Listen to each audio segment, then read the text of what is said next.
नमस्कार, मेरा नाम आलोक है। आप लाइव स्ट्रीज देख रहे हैं। बिहार में 10 लाख सरकारी नौकरियां देने का वादा नेता प्रतिपक्ष तेजस्वी यादव ने किया है कि अगर बिहार में महागठबंधन की सरकार बनती है, आने वाले चुनाव में अगर महागठबंधन की जीत होती है और महागठबंधन की सरकार बनती है तो पहले कैबिनेट मीटिंग में 10 लाख नौकरियों की वैकेंसीज बिहार में निकाली जाएंगी। जो युवा बेरोजगार हैं, परेशान हैं, उनके लिए एक सुनहरा अवसर पैदा किया जाएगा। लेकिन आखिर कैसे, ये संभव कैसे है? एक सिग्नेचर करने के बाद ठीक है, यदि जो बिहार के मुख्यमंत्री होंगे, क्या एक हस्ताक्षर करने के बाद 10 लाख नौकरियां वो कैसे जनरेट करेंगे, कैसे पैदा करेंगे और कैसे बिहार के युवा उन पर भरोसा करें? विज़न क्या है, क्या नज़रिया है उनका? इस पर भी नेता प्रतिपक्ष तेजस्वी यादव ने अपने जवाब को रखा है। क्या कुछ कह रहे हैं, ज़रा सुनिए। पूछते हैं कि क्या विजन है, कैसे पूरा कीजिएगा, तो हम ये कहना चाहते हैं, इन आंकड़ों को हम बता दें। जो स्वास्थ्य विभाग द्वारा तय जो मानक है और जो WHO का जो है कि एक प्रति जो डॉक्टर है 1000 पर एक डॉक्टर होना चाहिए, 1000 पर एक डॉक्टर होना चाहिए। आप समझिए कि लगभग हमारा जो आबादी है 12.5 करोड़ की है, 1000 पर एक डॉक्टर होना चाहिए। इस हिसाब से बिहार में 1,25,000 डॉक्टरों की जरूरत है। आप ध्यान से सुनिएगा, 1,25,000 डॉक्टरों की जरूरत है। उसी अनुपात में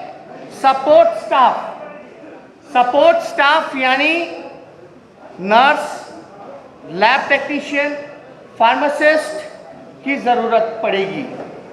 स्वास्थ्य विभाग में लगभग 2.5 लाख लोगों की ज़रूरत है, यानी स्वास्थ्य महकमे में लगभग 2.5 लाख लोगों की ज़रूरत है। जहाँ तक पुलिस की बात करें, पुलिस कर्मियों की बात करें, पुलिस डिपार्टमेंट की बात करें, तो 50,000 पुलिस कर्मियों का पद जो है वो रिक्त पड़ा है। 50,000 पुलिस कर्मियों का पद जो है वो रिक्त पड़ा है। अगर यह तब है जब बिहार में पुलिस पब्लिक का अनुपात न्यूनतम स्तर पर पहुंचा हुआ है, यानी सबसे न्यूनतम स्तर पर है पब्लिक और जो पुलिस का जो रेशियो है, तब ये 50,000 की नौकरियां जो हैं वो रिक्त पड़ी हुई हैं। अगर आप देखिएगा, यहाँ प्रति 1 लाख आबादी के हिसाब से 1 प्रति लाख पर 77 पुलिसकर्मी हैं, यानी 1 लाख आबादी में केवल 77 पुलिसकर्मियां ही सिर्फ हैं।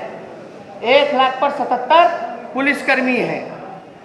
अगर मणिपुर छोटे राज्य की अगर हम बात करें, छोटे से राज्य की बात करें मणिपुर की, तो वहाँ 1 लाख पर 1000 से भी ज़्यादा पुलिसकर्मी मौजूद है।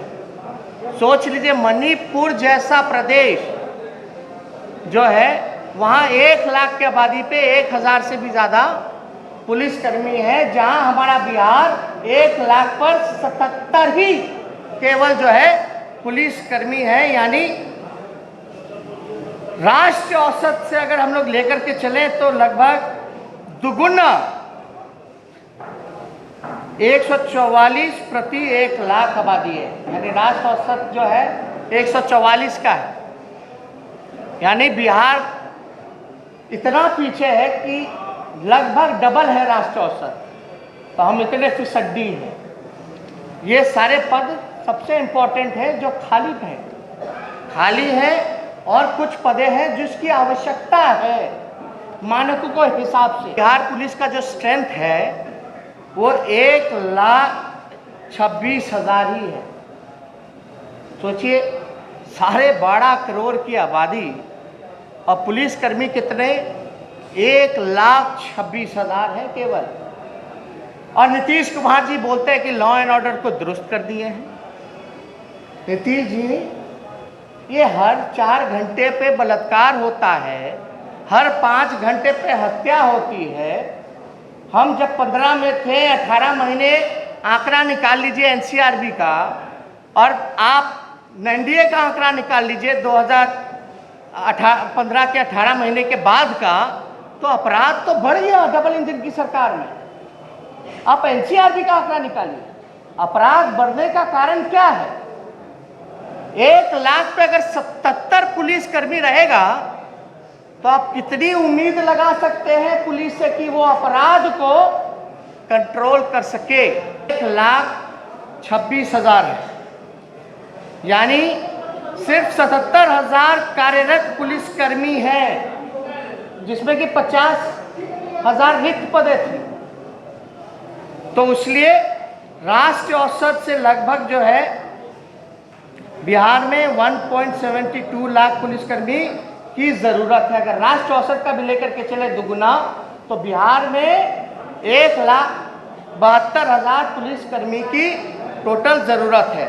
66% पथ निर्माण, जल संसाधन, भवन निर्माण, बिजली विभाग या अन्य विभाग में लगभग 75,000, मैं आंकड़ा गिना दूं, 75,000 जूनियर इंजीनियरों की ज़रूरत है। इसके अलावा जितने लिपिकों हैं, सहायक हैं, चपरासी हैं, ये मिलाकर के लगभग जो 2 लाख पद भरने की आवश्यकता है, जो सपोर्टिंग स्टाफ होगा, जिसकी ज़रूरत पड़ेगी। इनका जो है लगभग आवश्यकता 2 लाख का है। तो ये सारा कुल आंकड़ा मिलाकर के टोटल जो है वो 10 लाख का बनता है। इसमें हम डिटेल में आप लोगों को प्रेस रिलीज भी व्हाट्सएप पे हम आप लोगों के भेज देंगे, जिसमें कि आप लोग आंकड़े सही रूप से देख सकिएगा। तो मेरा ये कहने का मतलब है कि 4.5 लाख तो रिक्त पदें थी। तो आपने उनके नज़रियों को समझाया। उन्होंने बताया है कि बिहार सरकार में मौजूदा समय में, मौजूदा जो हालात हैं, ऐसे में कई जगहों पर रिक्त पद हैं और जो वैकेंसीज़ हैं और लोगों की ज़रूरत भी है, तो और वैकेंसीज निकाली जाएंगी। तो कुल मिलाकर ऐसे में 10 लाख नौकरियां, सरकारी नौकरियां और स्थायी नौकरियां, जो कि परमानेंट नौकरियां भी लोग कहते हैं गाँव में उसे, वह बिहार के युवाओं तक पहुंचेंगी और एक सुनहरा अवसर होगा। तो क्या बिहार में डोमिसाइल नीति लागू करके और परमानेंट नौकरी का वादा दे करके बिहार के युवाओं का, उनके परिजनों का वोट बटोर पाएगी बिहार की महागठबंधन? आप लाइव स्ट्रीम के साथ बने रहें, हमारे चैनल को सब्सक्राइब कर लें, साथ साथ फेसबुक पेज भी लाइक करें। इसके अलावा ट्विटर हैंडल पर लाइव स्ट्रीम को फॉलो करें। धन्यवाद।